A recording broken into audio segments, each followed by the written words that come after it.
Arestado ng Cebu City PNP ang isang lalaki sa kasong 2 counts of rape, sexual assault at RA 7610 sa Sitio Sambag, Barangay Bulacau, Cebu City nito lamang makaraan. Kinilala ni Police Major Jessary Basitaw, Station Commander ng Police Station 7, Cebu City Police Office, ang suspect na si Christopher, 20 anyos at residente na nabanggit na lugar.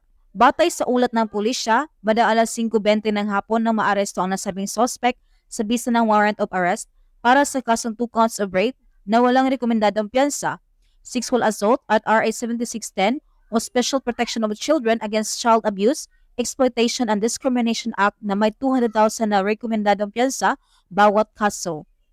Ang nasabing warrant of arrest ay inisyu ni Jose Nathaniel Salazar Andal, Presiding Judge of Regional Trial Court, 7th Judicial Region, Branch 24, Cebu City.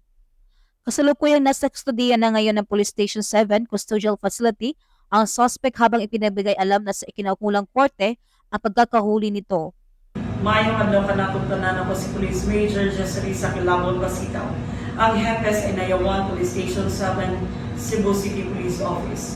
Rest assured that Police Station 7 will continue in our commitment to fight against all forms of criminality.